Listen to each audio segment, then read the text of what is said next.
ಸಭೆಕರಿಗೆ ನಿಮಗೆ ಏನು ವಾಗ್ದಾನ, ಭಾರತ ದೇಶಕ್ಕೆ ದೇವರು ಏನು ಮಾಡಲಿಕ್ಕಿದ್ದಾನೆ ಎಂಬುದನ್ನ ನನಗೆ ತಿಳಿಸಿದನ್ನು ಮಾತ್ರ ನಾನು ಸಭೆಗೆ ತಿಳಿಸಲಿಕ್ಕೆ ಬಯಸುತ್ತೇನೆ. ಹಲ್ಲೆಲೂಯಾ.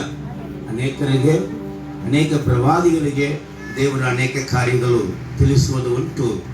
ಅಂದರೆ ನಾನು ಆತನ ಸೇವಕನಾಗಿರುವಂಥ ಕಾರಣ ನನಗೆ ದೇವರು ಏನು ಹೇಳಿದಾನು ಅದನ್ನು ಮಾತ್ರ ಹೇಳಕ್ಕೆ ಬಯಸುತ್ತೇನೆ.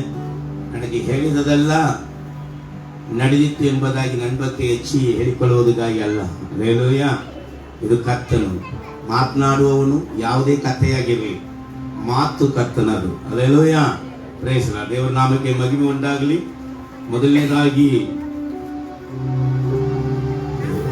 ಹೌಸ್ ಆಫ್ ಪ್ರೇಯರ್ ಸಭೆಗೆ ದೇವರು ಕೊಡುವಂತ ವಾಗ್ದಾನವನ್ನ ಸ್ವಲ್ಪ ನಾನು ನಿಮಗೆ ತೋರಿಸಿಕೊಡುತ್ತೇನೆ. ಇದು ನೀವು ಹೆಚ್ಚಾಗಿ ಪ್ರಾರ್ಥನೆಯಲ್ಲಿ ಬೆಳೆಯುವಂತ ಒಂದು ವರ್ಷ. ನಿಮ್ಮಲ್ಲಿಯೇ ಆ ಸ್ವಭಾವ ಇಲ್ಲದಿದ್ದನ್ನು ಸಹ ಆ ಸ್ವಭಾವವನ್ನ ಪವಿತ್ರ ಆತ್ಮನು ಏರ್ಪಡಿಸುವಂತ ಒಂದು ವರ್ಷವಾಗಿದೆ. ಸಭೆಯಲ್ಲಿ ಹೇರಾಳವಾದ ವಿಶ್ವಾಸಿಗಳು ಸೇರುವಂತ ಒಂದು ವರ್ಷ. ಅದು ಮಾತ್ರವಲ್ಲ, ನೀವು ಪ್ರಾರ್ಥಿಸುತ್ತಾ ಇರುವಾಗ ಅನೇಕರು ನಿಮ್ಮನ್ನ ಹುಡುಕೊಂಡು ಬರುವಂತ ಒಂದು ವರ್ಷವಾಗಿದೆ. ಹಲ್ಲೆಲೂಯಾ. ಬಿಡುಗಡೆಯಿಂದ ನೀವು ಅನೇಕ ಕಡೆಗೆ ಹೋಗ್ತೀರೋ ಹೋಗಲ್ಬೇಕು ನನಗೆ ಗೊತ್ತಿಲ್ಲ. ದೇವರು ಹೇಳಿದ್ದು ಏನಂದ್ರೆ, ಅನೇಕರು ನಿಮ್ಮ ಪ್ರಾರ್ಥನೆ ಬೇಕು ಎಂಬುದಾಗಿ ನಿಮ್ಮ ಬಳಿಯಲ್ಲಿ ದೇವರು ಜನರನ್ನ ಕಳಿಸಿಕೊಡುತ್ತಾನೆ. ಅದು ಮಾತ್ರವಲ್ಲ, ಆರ್ಥಿಕ ವಿಷಯದಲ್ಲಿ ಸಭೆಕರಿಗೆ 2 ಪಟ್ಟು ಆಶೀರ್ವಾದಗಳನ್ನ ನಾನು ಕೊಡುವೇನೆ ಎಂಬುದಾಗಿ ಅಪ್ಪ ಹೇಳಿದ್ದಾನೆ. ಹಲ್ಲೆಲೂಯಾ. ಅದೇ ತರ ನೀವು ಇದನ್ನ ಬರೆದಿಟ್ಟುಕೊಳ್ಬಹುದು. ಅಪೊಸ್ತಲರ ಕೃತ್ಯಗಳು 8ನೇ ಅಧ್ಯಾಯ 8ನೇ ವಾಕ್ಯ, ಅಪೊಸ್ತಲರ ಕೃತ್ಯಗಳು 12ನೇ ಅಧ್ಯಾಯ 24ನೇ ವಾಕ್ಯ, ಅಪೊಸ್ತಲರ ಕೃತ್ಯಗಳು 13ನೇ ಅಧ್ಯಾಯ 49ನೇ ವಾಕ್ಯ, ಅಪೊಸ್ತಲರ ಕೃತ್ಯಗಳು 19ನೇ ಅಧ್ಯಾಯ 20ನೇ ವಾಕ್ಯ, 2 ಥೆಸಲೋನಿಕ್ಯ 3ನೇ ಅಧ್ಯಾಯ 1ನೇ ವಾಕ್ಯ. ಇದರ ಪ್ರಕಾರ ದೇವರು ಬಲವಾಗಿ ತನ್ನ ವಾಕ್ಯವನ್ನ ಪ್ರಸಿದ್ಧಿಪಡಿಸುವಂತ ಒಂದು ವರ್ಷವಾಗಿದೆ. ಹಲ್ಲೆಲೂಯಾ. Praise the Lord. ದೇವರ ನಾಮಕ್ಕೆ ಮಹಿಮೆ ಉಂಟಾಗಲಿ. ಸಭೆಗೆ ಇನ್ನೂ ಒಂದು ವಾಗ್ದಾನ ಇದೆ, ಅದು ಸಂದೇಶದಲ್ಲಿ ಬರಲಿಕ್ಕಿದೆ. ಸ್ತೋತ್ರ. ಹಲ್ಲೆಲೂಯಾ. ಈಗ ಭಾರತ ದೇಶದಲ್ಲಿ ನಡೆಯಲಿಕ್ಕಿರುವಂತ ಕಾರ್ಯಗಳನ್ನ ಸ್ವಲ್ಪ ದೇವರಿಗೆ ಹೇಳಿರೋದನ್ನ ಹೇಳ್ತೇನೆ. ಮೊದಲನೇ ವಿಷಯ, ಎಲ್ಲಿ ನೋಡಿದ್ರೂ ಸಹ ಗಲಿಬಿಲಿ ಇರ್ತದೆ. ಭಾರತ ದೇಶದಲ್ಲಿ ಒಂದು ಗಲಿಬಿಲಿಯನ್ನು ಹುಟ್ಟಿಸುವಂತ ಆತ್ಮನನ್ನ ದೇವರು ಬಿಡುಗಡೆ ಮಾಡ್ತಾರೆ, ಅದಕ್ಕೆ ಅಧಿಕಾರ ಕೊಡ್ತಾರೆ.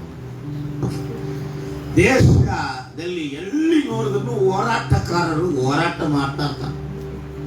ಸಮಾಧಾನವಾಗಿ ಆಡಳಿತ ಮಾಡಕ್ಕಾಗುವುದಿಲ್ಲ. ಮೇಲ್ಗಡೆ ಅಧಿಕಾರಿಗಳು ಎಲ್ಲ ವಿಷಯಕ್ಕೂ ಎಲ್ಲ ಜಿಲ್ಲೆಗಳಲ್ಲೂ ಹೋರಾಟಗಳು ಎಲ್ಲ ಕಡೆಯೂ ಕೂಡ ನಡೆಯುತ್ತಾ ಇರ್ತದೆ. ಅದೇ ತರ ಯೂದನು ಬರೆದಂತ ಪತ್ರಿಕೆ 10ನೇ ವಾಕ್ಯ 11ನೇ ವಾಕ್ಯನ ಸ್ವಲ್ಪ ಓದಿರಿ.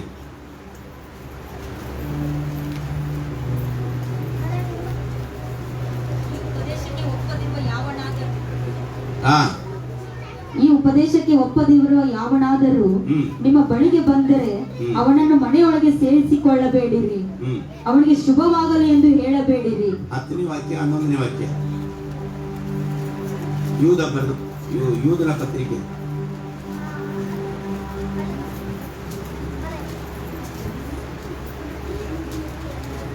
ಆದರೆ ಈ ಜನರು ತಮಗೆ ಗೊತ್ತಿಲ್ಲದ ಎಲ್ಲವನ್ನು ದೂಷಿಸುತ್ತಾರೆ ಮತ್ತು ತಾವು ವಿವೇಕ ಶೂನ್ಯ ಪಶುಗಳಂತೆ ಸ್ವಾಭಾವಿಕವಾಗಿ ಯಾವುಗಳನ್ನು ತಿಳಿದುಕೊಳ್ಳುತ್ತಾರೋ ಅವುಗಳಲ್ಲಿ ತಮ್ಮನ್ನು ಕೆಡಿಸಿಕೊಳ್ಳುತ್ತಾರೆ. ಅವರ ಗತಿಯನ್ನು ಏನು ಹೇಳಲಿ? ಇವರು ಕಾಯಿನ ಮಾರ್ಗವನ್ನು ಹಿಡಿದವರು. ಗಮನಿಸಬೇಕು, ಹೊಟ್ಟೆಗಿಚ್ಚಿ ಆಲ್ರೆಡಿ ನಮ್ಮ ದೇಶದಲ್ಲಿ ಇರುವುದೇ ಇದು ಎಕ್ಸ್ಟ್ರಾರ್ಡಿನರಿ ಆಗಿ ಇದರ ಕ್ರಿಯೆಗಳು ಹೆಚ್ಚಾಗ್ತದೆ.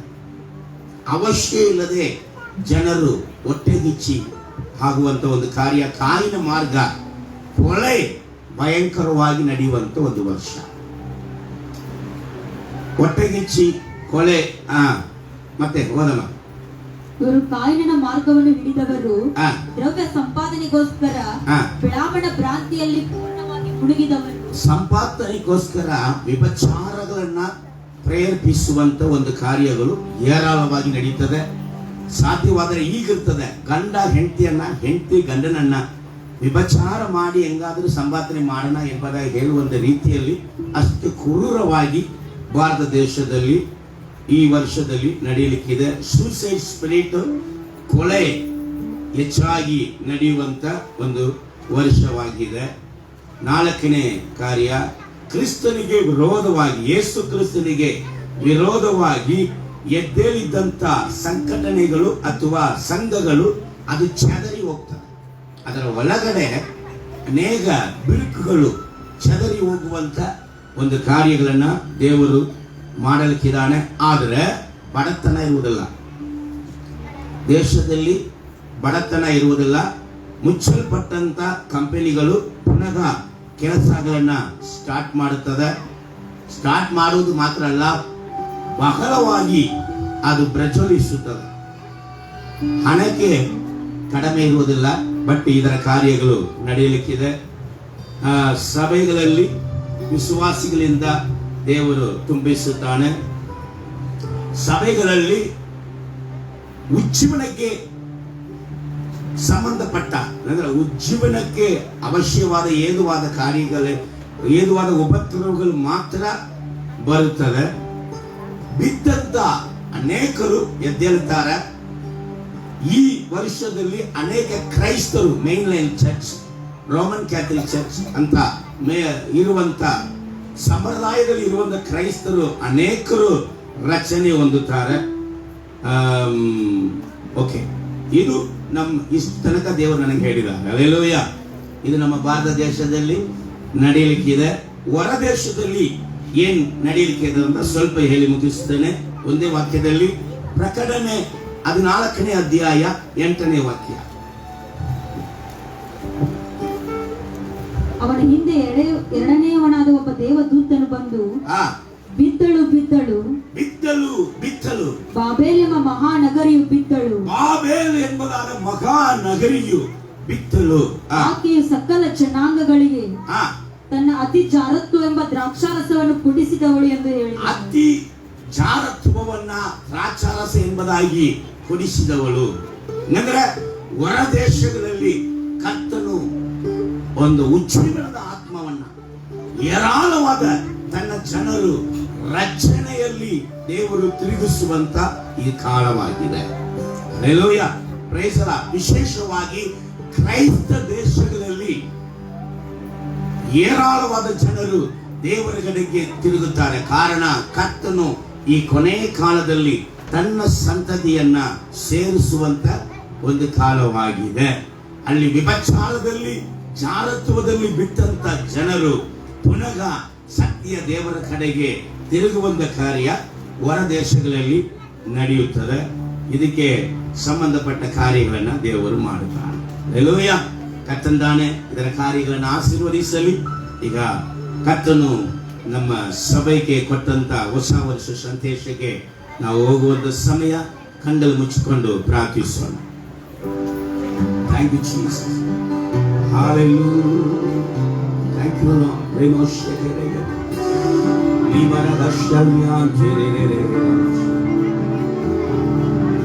Hallelujah.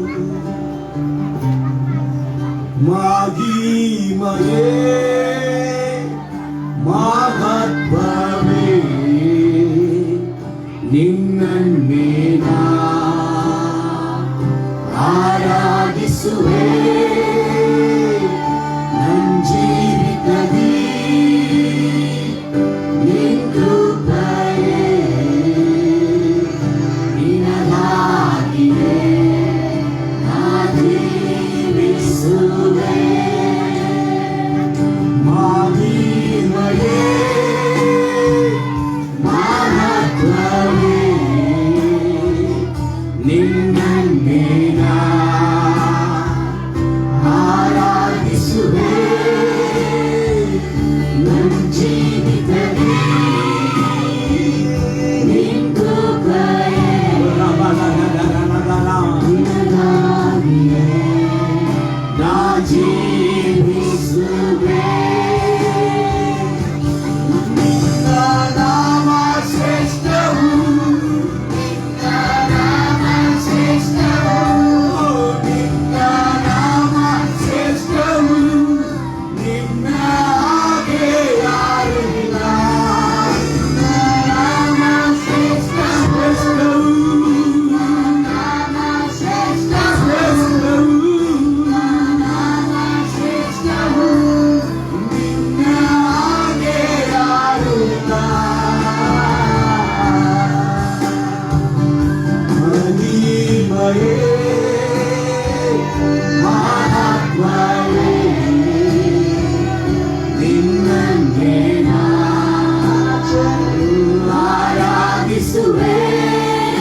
ನಿನ್ ಕೃಪೆಯೇ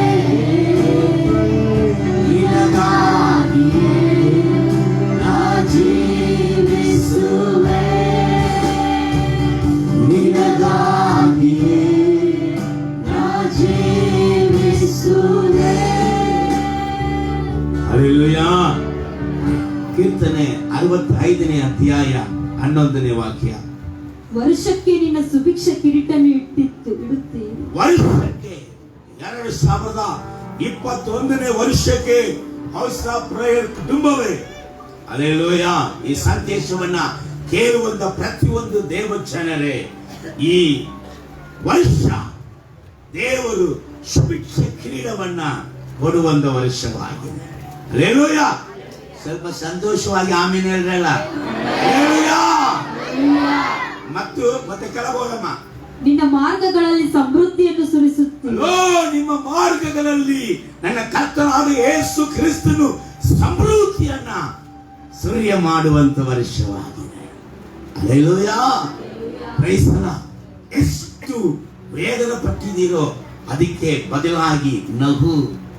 ಎಷ್ಟು ಕಷ್ಟದಲ್ಲಿ ಹಾದು ಹೋಗಿದ್ದೀರೋ ಅದಕ್ಕೆ ಬದಲಾಗಿ ಸಂತೋಷ. ಎಷ್ಟು ಕಾರ್ಯದಲ್ಲಿ ಕುಕ್ಕಿ ಹೋಗಿದ್ದೀರೋ ಅದಕ್ಕೆ ಬದಲಾಗಿ ಹರ್ಷ ಕೊಳ್ಳುವಂತ ಒಂದು ವರ್ಷವನ್ನ ಕರ್ತನು ನಮಗೆ ಕೊಟ್ಟಿದ್ದಾನೆ. ಹಲ್ಲೆಲೂಯಾ. Praise the Lord. ದೇವ ಜನವೇ, ಇದು ನಮಗೆ ನಡೆಯಲಿಕ್ಕೆ ಇದೆ. ಹಲ್ಲೆಲೂಯಾ. ನನ್ನ ಕರ್ತನು ಹೇಳಿದಂತ ಮಾತನ್ನ ನಾನು ಸುಧಾರಿಸಿಕೊಳ್ಳುತ್ತೇನೆ ಎಂಬುದಾಗಿ ಹೇಳುವವರು ಮಾತ್ರ ದೊಡ್ಡದಾಗಿ ಶಬ್ದವಾಗಿ ಹಲ್ಲೆಲೂಯಾ ನಮಗೆ ಮಹಿಮೆ ಉಂಟಾಗಲಿ. ನನ್ನ ಸಂದೇಶ 10 ನಿಮಿಷದಲ್ಲಿ ನಾನು ಮುಗಿಸುತ್ತೇನೆ. ಒಬ್ಬ ಒಳ್ಳೆ ಆಶೀರ್ವದಿಸಲ್ಪಟ್ಟಂತ ಒಬ್ಬ ವ್ಯಕ್ತಿಯನ್ನ ದೇವರು ನನಗೆ ತೋರಿಸಿಕೊಟ್ಟರು. ಅವ್ರ ಬಗ್ಗೆ ಎಷ್ಟು ನಾವು ಮಾತನಾಡಿದ್ರು ದೇವರು ಅದನ್ನೇ ಹೇಳ್ತಾ ಇದ್ದಾರೆ. ನೋಡೋಣ. ಆದಿಕಾಂಡ 12ನೇ ಅಧ್ಯಾಯ 2ನೇ ವಾಕ್ಯದಲ್ಲಿ ಅಬ್ರಹಾಂ ಎಂಬುದಾದ ಒಬ್ಬ ವ್ಯಕ್ತಿಯನ್ನ ದೇವರು ಸಮೃದ್ಧಿಯಾಗಿ ಆತನನ್ನು ಆಶೀರ್ವದಿಸಿದರು. ಹಲ್ಲೆಲೂಯಾ. ಅಂದ್ರೆ ನಾನು ಆಶೀರ್ವದಿಸುವೇನೆ ಎಂಬುದಾಗಿ ಹೇಳುವಾಗ ಅವನ ಆಶೀರ್ವಾದ ಉಳ್ಳದಂತ ವ್ಯಕ್ತಿಯಾಗಿ ಇರಲಿಲ್ಲ. ಹಲ್ಲೆಲೂಯಾ. ಅವನ ಜೀವನದಲ್ಲಿ ಆಶೀರ್ವಾದ ಇಲ್ಲದೆ ಇದ್ದಂತ ಒಬ್ಬ ವ್ಯಕ್ತಿಯ ಜೀವನದಲ್ಲಿ ದೇವರ ಆಶೀರ್ವಾದಗಳನ್ನ ನೀಡಿದಂತ ಕಾರ್ಯವನ್ನ ನಮಗೆ ತೋರಿಸಿಕೊಡಲಿಕ್ಕೆ ದೇವರು ಬಯಸುತ್ತಾನೆ. ಆ ಮನುಷ್ಯನ ಜೀವನದಲ್ಲಿ ಮಾಡಿದಂತ ದೇವರು ಇವತ್ತು ನಿಮಗೆ ನನಗೆ ದೇವರು ಮಾಡಲಿಕ್ಕಿದ್ದಾನೆ. ಓದನ 2ನೇ ವಾಕ್ಯದಲ್ಲಿ ದೇವರು ಹೇಳಿದಂತ ಕಾರ್ಯ ಏನು? ನಾನು ನಿನ್ನನ್ನು ದೊಡ್ಡ ಜನಾಂಗವಾಗುವಂತೆ ಮಾಡಿ. ದೇವರು ಅವನಿಗೆ ಹೇಳಿದರು, ನಾನು ನಿನ್ನನ್ನ ದೊಡ್ಡ ಜನಾಂಗಗಳು ಆಗುವಂತೆ ಮಾಡಿ ಆಶೀರ್ವದಿಸಿ ನಿನ್ನ ಹೆಸರನ್ನು ಪ್ರಖ್ಯಾತಿಗೆ ತರುವೆನು. ನಿನ್ನ ಹೆಸರನ್ನ ಪ್ರಖ್ಯಾತಿಗೆ ತರುವೇನು. ನೀನು ಆಶೀರ್ವಾದ ನಿಧಿಯಾಗುವಿ. ನೀನು ಆಶೀರ್ವಾದ ನಿಧಿಯಾಗುವಿ ಎಂಬುದಾಗಿ ದೇವರು ಹೇಳಿದನು. ಹಲ್ಲೆಲೂಯಾ. ಒಂದು ವೇಳೆ ಯಾವಾಗಲೂ ಕೇಳಿದಂತ ವಾಕ್ಯ ತರ ಇದೆ ಎಂಬುದಾಗಿ ನೀವು ಹೇಳಿದ್ದಾದರೂ ಸಹ ಒಂದು 2020 ಅಂತ ತಿಳ್ಕೊಳ್ರಿ ಅಲ್ಲ ಅದನ್ನ. ಹಲ್ಲೆಲೂಯಾ. ಇದು 12ನೇ ಅಧ್ಯಾಯವನ್ನ 2020 ಅಂತ ತಿಳ್ಕೊಳ್ರಿ. ಹಲ್ಲೆಲೂಯಾ. ದೇವರು ಹೇಳಿದನು ಕರೆ. ಹೇಳಿದ ನಂತರ ಅವನ ಸಿಚುವೇಶನ್ ಹೇಗಿತ್ತು ಎಂಬುದಾಗಿ ಸ್ವಲ್ಪ ಅಲ್ಲಿ ಗಮನಿಸೋಣ. 6ನೇ ವಾಕ್ಯ. ಅಬ್ರಾಮನು ಆ ದೇಶದಲ್ಲಿ ಸಂಚರಿಸುತ್ತಾ ಅಬ್ರಹಾಮನು ಅಲ್ಲಿ ಏನ್ ಮಾಡ್ತಾ ಇದ್ದಾನೆ? ಪರದೇಶಿಯಾಗಿ ತಿರುಗಾಡ್ತಾ ಇದ್ದಾನೆ. ಹಲ್ಲೆಲೂಯಾ. ಆ ದೇಶದಲ್ಲಿ ಏನ್ ಮಾಡ್ತಾ ಇದ್ದ? ಸಂಚರಿಸ್ತಾ ಇದ್ದ. ಮಾತ್ರ ಅಲ್ಲ, ಅಲ್ಲಿ ತಿರುಗಾಡ್ತಾ ಇದ್ದ. ಆಶೀರ್ವಾದ ತಲೆ ಮೇಲೆ ಇದೆ, ಬಟ್ ಅವತ್ತು ಅವನ ಆಶೀರ್ವಾದನ ಏನ್ ಮಾಡಿಲ್ಲ, ಕಂಡಿಲ್ಲ. ಸೊ ಕೆಳಗೆ ಬರ್ರಿ 10ನೇ ವಾಕ್ಯ. ಆ ದೇಶದಲ್ಲಿ ಘೋರ ಕ್ಷಾಮವಿದ್ದರಿಂದ, ತಿರುಗಾಡಿದಂತ ದೇಶದಲ್ಲಿ ಘೋರ ಕ್ಷಾಮ ಇರುವುದರಿಂದ ಅಲ್ಲಿರದೆ ಒಂದು ಬರಗಾಲ, ಒಂದು ಡ್ರೈ, ಆಶೀರ್ವಾದಕ್ಕಿಂತ ಕರೆಯಲ್ಪಟ್ಟಂತ ವ್ಯಕ್ತಿ 2020ರಲ್ಲಿ ಒಂದು ಡ್ರೈ ಆಗಿ ಹೋಗಿರ್ಬೋದು. ಹಲ್ಲೆಲೂಯಾ. Praise the Lord. ಅದಕ್ಕೆ ನಾನು ಹೇಳಿದೆ ಆದಿಕಾಂಡ 12ನೇ ಅಧ್ಯಾಯವನ್ನ 20 ಅಂತ ತಿಳ್ಕೊಳ್ಳಿ, 13ಕ್ಕೆ ಬರ್ರಿ. ಹಲ್ಲೆಲೂಯಾ. ವಾಗ್ದಾನ ಜೀವ ಉಳ್ಳದಂತ ದೇವರಿಂದ ಬಂದಿದಲ್ಲೋ. ಹಲ್ಲೆಲೂಯಾ. ಆ ವಾಗ್ದಾನ ಯಾವತ್ತೂ ಸಾಯುವುದಿಲ್ಲ. ಹಲ್ಲೆಲೂಯಾ. ಆಕಾಶ ಭೂಮಿ ಅಳಿದೋದನ್ನು ನನ್ನ ಅಪ್ಪನ ಬಾಯಿಂದ ಬಂದಂತ ಪ್ರತಿಯೊಂದು ಮಾತುಗಳು ಅದು ಅಳಿದೋಗುವುದಿಲ್ಲ, ಅದು ಕದಲುವುದಿಲ್ಲ. ಇಲ್ಲಿ ಗಮನಿಸೋಣ. ಆದಿಕಾಂಡ 13ನೇ ಅಧ್ಯಾಯಕ್ಕೆ ಬಂದಾಗ 2ನೇ ವಾಕ್ಯವನ್ನ ಸ್ವಲ್ಪ ಓದ್ರಿ. ಅಬ್ರಾಮನು ಬಹು ಐಶ್ವರ್ಯವಂತನಾಗಿದ್ದನು. 12ನೇ ಅಧ್ಯಾಯದಲ್ಲಿ 2ನೇ ವಾಕ್ಯದಲ್ಲಿ ವಾಗ್ದಾನ, 13ನೇ ಅಧ್ಯಾಯ 2ನೇ ವಾಕ್ಯದಲ್ಲಿ ವಾಗ್ದಾನ ನೆರವೇರಿತು. Hallelujah, praise the lord. 2021 ಇನ್ನು ವಾಗ್ದಾನಗಳನ್ನ ಸ್ವತಂತ್ರಿಸಿಕೊಳ್ಳುವ ವರ್ಷ. ಈ ವರ್ಷಕ್ಕಿಂತ ಸುಭಿಕ್ಷೆ ಕಿರೀಟವನ್ನು ಆತನ ಇಟ್ಟಿದ್ದಾನೆ. ಇದು ಸಮೃದ್ಧಿಯಾದ ಒಂದು ವರ್ಷ. ಹಲ್ಲೆಲೂಯಾ, ದೇವರ ನಾಮಕ್ಕೆ ಮಹಿಮೆ ಉಂಟಾಗಲಿ. ಇನ್ನೊಂದು ವ್ಯಕ್ತಿಯನ್ನ ಸ್ವಲ್ಪ ನಾನು ತೋರಿಸ್ಕೊಡ್ತೇನೆ. 5ನೇ ಆದ್ರೆ ಬಾಮ ಕೆಳಗೆ ಬಾಮ 5ನೇ ವಾಕ್ಯ 6ನೇ ವಾಕ್ಯ. ಅವನ ಜೊತೆಯಲ್ಲಿದ್ದ ಲೋಟನಿಗೂ ಆಬ್ರಹಾಮಿಗೆ ಮಾತ್ರ ಅಲ್ಲ, ವಾಗ್ದಾನ ಹೊಂದಿರುವಂತ ಇಲ್ಲಿ ಇರುವಂತ ಅನೇಕ ನಾಯಕಿಯರೇ, ಹಲ್ಲೆಲೂಯಾ, ವಾಗ್ದಾನ ನಿಮಗೆ ಬಂದಿದೆ, ಆದ್ರೆ ಆಶೀರ್ವಾದ ನಿಮ್ಮಲ್ಲಿ ಸ್ಟಾಪ್ ಆಗುವುದಿಲ್ಲ, ಕೆಳಗೆ ಬರ್ತದೆ. ಆಬ್ರಹಾಂ ಸಂಗಡ ಜೊತೆಯಲ್ಲಿದ್ದ ಲೋಟನಿಗೂ ಕುರಿದನ ಗುಡಾರಗಳಿದ್ದವು. ಆ ಸ್ಥಳವು ಅವರಿಬ್ಬರ ಜೀವನಕ್ಕೆ ಸಾಲದೇ ಹೋಯಿತು. ಅವರಿಬ್ಬರ ಆಸ್ತಿ ಬಹಳವಾದುದರಿಂದ ಸಾಕು. ಅವರಿಬ್ಬರ ಆಸ್ತಿ ಏನಾಯಿತು? ಬಹಳವಾಯಿತು. ಹಲ್ಲೆಲೂಯಾ, ನಿನ್ ಸಂಗಡ ಸೇರುವವನಿಗೆ ಆಶೀರ್ವಾದ. ಹಲ್ಲೆಲೂಯಾ, ಬಿಟ್ಟು ಹೋದ್ರೆ ಅವನು ದರಿದ್ರ. Hallelujah, praise the Lord. ದೇವರ ಮಕ್ಕಳ ಸಂಗಡ ಸೇರುವವನಿಗೆ ಏನಾಗ್ತದೆ? ದೇವರು ಆಶೀರ್ವದಿಸುವಂತ ಒಂದು ಸುಭಿಕ್ಷ ವರ್ಷ. ಆದಿಕಾಂಡ 26ನೇ ವಾಕ್ಯದಲ್ಲಿ ಇನ್ನೊಂದು ವ್ಯಕ್ತಿಯನ್ನ ತೋರಿಸ್ಕೊಡ್ತೇನೆ. ಆದಿಕಾಂಡ 26ನೇ ಅಧ್ಯಾಯ 12ರಿಂದ 24 ತನಕ ಓದಿ ಮತ್ತೆ ಸ್ವಲ್ಪ ತೋರಿಸ್ಕೊಂಡು ನಾನು ಮುಗಿಸ್ತೇನೆ. ಇಸಾಕನು ಆ ದೇಶದಲ್ಲಿ ಬೀಜವನ್ನು ಬಿತ್ತಿ ಅದೇ ವರ್ಷದಲ್ಲಿ 100ರಷ್ಟು ಬೆಳೆಯನ್ನು ಹೊಂದಿದನು. ಅದೇ ವರ್ಷ 2021 ಅಂತ ತಿಳ್ಕೊಳ್ಳಿಲ್ಲ. ಹಲ್ಲೆಲೂಯಾ, ಅದೇ ವರ್ಷದಲ್ಲಿ 100ಕ್ಕೆ 100ರಷ್ಟು ಏನ್ ಮಾಡ್ದ? ಬೆಳೆಯನ್ನು ಹೊಂದಿದ. ಯೆಹೋವನು ಅವನನ್ನು ಅಭಿವೃದ್ಧಿಪಡಿಸಿದನು. ಅವನ ಐಶ್ವರ್ಯವು ದಿನೇ ದಿನೇ ಹೆಚ್ಚಿದ್ದರಿಂದ ಅವನ ಐಶ್ವರ್ಯ ದಿನೇ ದಿನೇ ಯಾರಿಂದ ಹೆಚ್ಚುತ್ತಯ್ಯ? ಯೆಹೋವನ ಆಶೀರ್ವಾದದಿಂದ. Hallelujah, praise the Lord. ಅನೇಕ ತಿಳ್ಕೊಳ್ತಾರೆ ಏಸಪ್ಪ ಮಕ್ಕಳೆಲ್ಲ ದಲಿತರಂತ. ಅಣ್ಣ ಮೂರ್ಗ, ಇವರೇ ಐಶ್ವರ್ಯವಂತವರು. Hallelujah, hallelujah. ಯಾಕಂದ್ರೆ ಆಶೀರ್ವದಿಸುವವನು ಸಾಧಾರಣ ವ್ಯಕ್ತಿ ಅಲ್ಲ. ಆಕಾಶ ಭೂಮಿಯನ್ನ ಸೃಷ್ಟಿ ಮಾಡಿದಂತ ಐಶ್ವರ್ಯ ಸಂಪನ್ನು ನನ್ನ ಕರ್ತನಾದ ಯೇಸು ಕ್ರಿಸ್ತನಾಗಿದೆ. ಹಲ್ಲೆಲೂಯಾ, ಆತನ ವಾಕ್ಯದಂತೆ ಪರಿಶುದ್ಧವಾಗಿ ತನ್ನ ಜೀವಿತವನ್ನ ಕಾಪಾಡಿಕೊಂಡಂತ ಈ ಸಾಕನನ್ನ ಅಬ್ರಹಾಮನನ್ನ ಆಶೀರ್ವದಿಸಿದಂತ ದೇವರು ಅದೇ ವರ್ಷ, ಇದೇ 21ನೇ ಅದೇ ವರ್ಷ ನಮ್ಮನ್ನು ಸಹ ದೇವರು ಆಶೀರ್ವದಿಸಲಿಕ್ಕಿದ್ದಾನೆ. ಸರ್, ಆದ್ರೆ ಆಶೀರ್ವಾದವನ್ನ ಅಡ್ಡಿ ಮಾಡ್ಬೇಕಂತ ನಾನು ಹೇಳಿದೆನಲ್ಲ, ಹೊಟ್ಟೆಗಿಚ್ಚಿ ಆತ್ಮ 21ರಲ್ಲಿ ಜಾಸ್ತಿ ಆಗ್ತದೆ. ಬಟ್ ಎಷ್ಟು ಹೊಟ್ಟೆಗಿಚ್ಚಿ ಬಂದ್ರು ನೀನು ಏನ್ ಮಾಡಕ್ ಆಗೋದಿಲ್ಲ. ಯಾಕೆಂದ್ರೆ ಅವತ್ತು ಈ ಸಾಕನ್ನ ಏನ್ ಮಾಡಕ್ ಆಗ್ಲಿಲ್ಲ. ಹಲ್ಲೆಲೂಯಾ, ಯೆಹೋವನಿಂದ ಆಶೀರ್ವದಿಸಲ್ಪಟ್ಟಂತ ವ್ಯಕ್ತಿಯನ್ನ ಈ ಲೋಕದ ದುಷ್ಟ ಕ್ರಿಯೆಗಳು, ದುಷ್ಟ ಮನುಷ್ಯರ ಹೊಟ್ಟೆಗಿಚ್ಚುಗಳು ನಿಮ್ಮನ್ನ ಏನು ಮಾಡುವುದಕ್ಕೆ ಸಾಧ್ಯ ಇಲ್ಲ. ನೋಡೋಣ, ಕೆಳಗೆ ಹೋಗಿ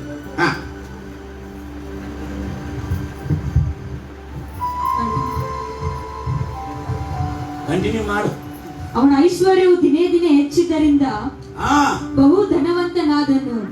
ಅವನಿಗೆ ದನ ಕುರಿಗಳ ಸಂಪತ್ತು, ಅನೇಕ ಸೇವಕ ಜನವೂ ಇದ್ದವು. ಇದನ್ನು ನೋಡಿ ಫಿಲಿಷ್ಟಿಯರು ಹೊಟ್ಟೆ ಕಿಚ್ಚು ಪಟ್ಟರು. ಅವನ ತಂದೆಯಾದ ಅಬ್ರಹಾಮನ ಸೇವಕರು ಅಬ್ರಹಾಮನ ಕಾಲದಲ್ಲೇ ತೋಡಿದ ಬಾವಿಗಳನ್ನು ಫಿಲಿಷ್ಟಿಯರು ಮಣ್ಣು ಹಾಕಿ ಮುಚ್ಚಿದರು. ಹೋಗಿ ಆತ್ಮ ಕೈ ಹಾಕ್ತಾರ ಅಲ್ಲಿ. ಈಸಾಕಯ್ಯ ಹೋಗಿ ಕೈ ಹಾಕ್ತಾರೆ. ಹೀಗಿರಲಾಗಿ ಅಬಿಮೆಲೆಕನು ಇಸಾಕನಿಗೆ, ನೀನು ನಮಗಿಂತ ಬಹು ಬಲಿಷ್ಠನಾಗಿದ್ದಿ. ಅವನಿಗೆ ಹೊಟ್ಟೆಗೆ ನೀ ನಮಗಿಂತ ಬಹಳ ಸೌಕಾರ ಆಗ್ತಾ ಇದೀ.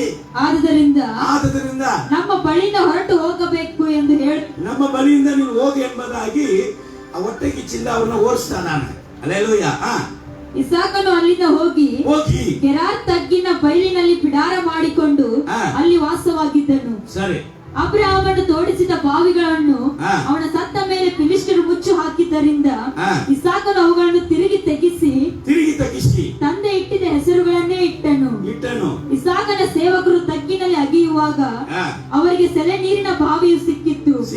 ಗೆರಾರಿನ ದನ ಕಾಯುವವರು ಹಾ. ಬಂದು ಆ ನೀರು ತಮ್ಮದು ಎಂದು ಹೇಳಿ ಹಾ. ಇಸಾಕನ ದನ ಕಾಯುವವರ ಸಂಗಡ ಜಗಳವಾಡಿದ್ದರಿಂದ ಇಸಾಕನು ಆ ಬಾವಿಗೆ ಎಸೇಕ್ ಎಂದು ಹೆಸರಿಟ್ಟನು. ತರುವಾಯ ಅವನ ಜನರು ಬೇರೊಂದು ಬಾವಿಯನ್ನು ತೋಡಿದಾಗ ಆ ದೇಶದವರು ಅದಕ್ಕಾಗಿಯೂ ಜಗಳವಾಡಿದ್ದರಿಂದ ಅವನು ಅದಕ್ಕೆ ಸಿಟ್ನಾ ಎಂದು ಹೆಸರಿಟ್ಟನು. ಅವನು ಅಲ್ಲಿಂದ ಹೊರಟು ಮತ್ತೊಂದು ಬಾವಿಯನ್ನು ಅಗಿಸಿದಾಗ ಅದರ ವಿಷಯದಲ್ಲಿ ಯಾರೂ ಜಗಳವಾಡದೆ ಹೋದುದರಿಂದ ಅವನು, ಈಗ ಯೆಹೋವನು ನಮಗೋಸ್ಕರ ಹೊಟ್ಟೆಗಿಚ್ಚಿ ಆಗುವವನು ಹೊಟ್ಟೆಗಿಚ್ಚಿ ಆಗಿ ಆಗಿ ಆಗಿ ಅವನ ಹೊಟ್ಟೆಗೆ ಕ್ಯಾನ್ಸರ್ ಬಂದ್ಬಿಡ್ತದ. ನಿನಗೇನಾಗಲ್ಲ. ಅನೇಲೋಯ ಎಲ್ಲಿ ಎಲ್ಲಿ ಗುಳ್ಳೆ ಎದ್ದಬಾರ್ದು ಅಲ್ಲೆಲ್ಲ ಎದ್ದು ಹೋಗ್ಬಿಡ್ತು. ನಿನಗೇನಾಗಲ್ಲ. ಕೊನೆಯದಾಗಿ ಇಚ್ಚಿ ಇವನ್ನ ಏನ್ ಮಾಡಕ್ಕೆ ಆಗ್ಲಿಲ್ಲ ಅಂತ ಬಿಟ್ಟೇ ಬಿಟ್ಟರು. ಅಲ್ಲೇಲೋಯ, ಪ್ರೈಸಲ್ಲ. ದೇವರ ಮದುವೆ ಇದು ನಡೆಯಲಿಕ್ಕಿದೆ. ಅಲ್ಲೇಲೋಯ, ದೇವರ ನಾಮಕ್ಕೆ ಮಹಿಮೆ ಉಂಟಾಗಲಿ. 24 ತನಕ ಓದ್ ಮಗಳ. ಈಗ ಯೆಹೋವನು ನಮಗೋಸ್ಕರ ಸ್ಥಳ ಮಾಡಿದ್ದಾನಾದುದರಿಂದ ಅಭಿವೃದ್ಧಿಯಾಗುವೆ ಎಂದು ಹೇಳಿ ಅದಕ್ಕೆ ರೆಹಬೋತ್ ಎಂದು ಹೆಸರಿಟ್ಟನು. ರೆಹಬೋತ್ ಎಂಬುದಾಗಿ ಹೆಸರಿಟ್ಟನು. ಇಸಾಕನು ಅಲ್ಲಿಂದ ಹೊರಟು ಬೆಟ್ಟ ಹತ್ತಿ ಬೇರ್ಷೆಬಕ್ಕೆ ಬಂದನು. ಆ ರಾತ್ರಿ ಯೆಹೋವನು ಅವನಿಗೆ ಕಾಣಿಸಿಕೊಂಡು, ನಾನು ನಿನ್ನ ತಂದೆಯಾದ ಅಬ್ರಹಾಮನ ದೇವರು, ನೀನು ಭಯಪಡಬೇಡ, ನಾನು ನಿನ್ನ ಬಳಿಯಲ್ಲಿದ್ದೇನೆ. ನನ್ನ ಸೇವಕನಾದ ಅಬ್ರಹಾಮನ ನಿಮಿತ್ತ ನಿನ್ನನ್ನು ಆಶೀರ್ವದಿಸಿ ನಿನ್ನ ಸಂತತಿಯನ್ನು ಹೆಚ್ಚಿಸುವೆನು. ನಿನ್ನ ಸಂತತಿಯನ್ನ ನಾನು ಹೆಚ್ಚಿಸುವೆನು. ಯಾರಾದ್ರೂ ನಿಮ್ಮ ಮಕ್ಕಳ ಮೇಲೆ ಶಾಪ ಹೇಳಿದ್ರೆ ನಗರಿ ಅವನು ಹುಚ್ಚನಾಗ್ಬಿಡ್ತಾನ. ಅಯ್ಯೋ ಹಿಂಗ ಹೇಳ್ಬಿಟ್ಟಾರೆ, ಹಂಗೆಲ್ಲ ಮಾಡ್ಬೇಡ. ಅಲ್ಲೇಲೋಯ, ನಗರಿ ಹೌದಾ, ಸರಿ ಪರವಾಗಿಲ್ಲ, ಇನ್ನೂ ಹೇಳಪ್ಪ ಅಂತ ಹೇಳ್ತಾರೆ. ಅಲ್ಲೇಲೋಯ, ಪ್ರಯತ್ನ. ದೇವರ ನಾಮಕ್ಕೆ ಮಹಿಮೆ ಉಂಟಾಗಲಿ. ಅಲ್ಲಿ ಅಪ್ಪ ಆಶೀರ್ವಾದ ಮಾಡಿದ ಮೇಲೆ ಯಾವನು, ಅಲ್ಲೇಲೋಯ, ಯಾವನು ಏನ್ ಮಾಡಕ್ಕಾಗಲ್ಲ, ತೆಗೆಯುವುದಿಗೆ ಸಾಧ್ಯ ಇಲ್ಲ. ಕೊನೆಯದಾಗಿ ಬದಲಾಗಿ ಅವನಿಗೆ ಜೀವನದಲ್ಲಿ ಅವನ ಹೊಟ್ಟೆ ಈಚಿಂದ ಬಂದಂತ ಜನರು ಏನಾದ್ರು ಎಂಬುದಾಗಿ ನೋಡುವಾಗ 28ನೇ ವಾಕ್ಯ 29ನೇ ವಾಕ್ಯ ಓದು. ಯೆಹೋವನು ನಿನ್ನ ಸಂಗಡ ಇದ್ದಾನೆ ಎಂದು ನಮಗೆ ಸ್ಪಷ್ಟವಾಗಿ ಕಂಡು ಬಂದದರಿಂದ ನೀನು ನಾವು ಒಬ್ಬರಿಗೊಬ್ಬರು. ಅವರು ಹೇಳ್ತಾರ, ಅಯ್ಯ ಇಸಾಕಯ್ಯ, ನೀನು ಎಲ್ಲಿದಿ ನಮಗೆ ಗೊತ್ತಾಯ್ತು, ನಿನ್ನ ಏನ್ ಮಾಡಕ್ ಆಗಲ್ಲ. ಯಾಕೆ? ಯೆಹೋವನು ನಿನ್ನ ಸಂಗಡ ಇದ್ದಾನೆ ಎಂಬುದಾಗಿ ನಮಗೆ ಸ್ಪಷ್ಟವಾಗಿ ಕಂಡು ಬಂದಂತ ಕಾರಣ ನೀನು ನಾವು ಒಬ್ಬರಿಗೊಬ್ಬರು ಪ್ರಮಾಣ ಪೂರ್ವಕವಾಗಿ ಒಡಂಬಡಿಕೆ ಮಾಡಿಕೊಳ್ಳೋಣವೆಂದು ಆಲೋಚನೆ. ಹಲ್ಲೆಲೂಯ. ನಮ್ಮ ಹತ್ರನೇ ಸಮಾಧಾನಕ್ಕಾಗಿ ಬರಬೇಕು. ಹಲ್ಲೆಲೂಯ. ಹಂಗಂದ್ರೆ ನಮಗೆ ವಿರೋಧವಾಗಿ ಎದ್ದು ನಿಲ್ಲುವವನಿಗೆ ಜಯ ಇಲ್ಲ. ಹಲ್ಲೆಲೂಯ. ಅವನು ಒಂದು ವೇಳೆ ಶರಣಾಗತಿ ಆದ್ರೆ ಅವನಿಗೆ ಸಮಾಧಾನ, ಇಲ್ಲದಿದ್ರೆ ಅವನಿಗೆ ಸಮಾಧಾನವೇ ಇಲ್ಲ. ದೇವರ ನಾಮಕ್ಕೆ ಮಹಿಮೆ ಉಂಟಾಗಲಿ. ಸರಿ, ಇದೆಲ್ಲ ಆಶೀರ್ವಾದ ಸೇವೆಯಲ್ಲಿ ಹೇಗಿರ್ತದೆ ಎಂಬುದಾಗಿ ಹೇಳಿ ನಾನು ಮುಗಿಸಲಿಕ್ಕೆ ಬಯಸುತ್ತೇನೆ. ಮಾರ್ಕ ಸುವಾರ್ತೆ 1ನೇ ಅಧ್ಯಾಯ 45ನೇ ವಾಕ್ಯ. ಬೇಗ ಓದಮ್ಮ, ಒಂದು 3 ವಾಕ್ಯ ಓದಿ ಮುಗಿಸ್ಬಿಡೋಣ. ಮಾರ್ಕ ಸುವಾರ್ತೆ 1:45.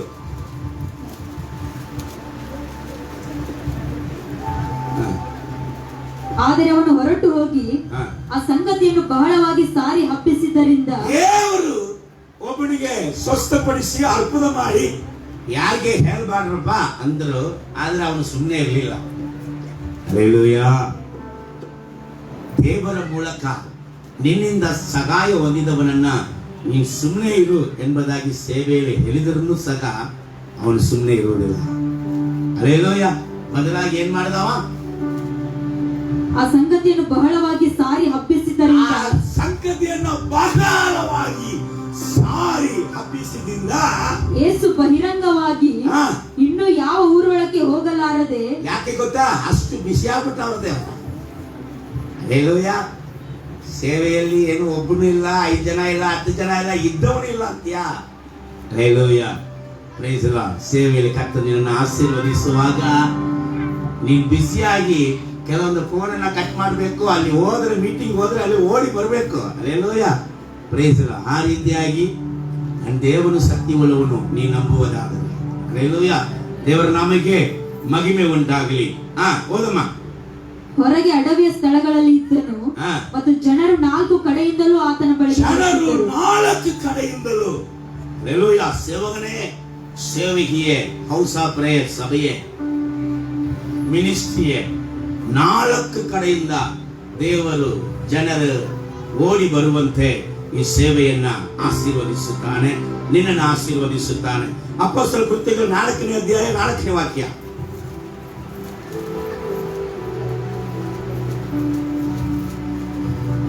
ಆದರೆ ವಾಕ್ಯವನ್ನು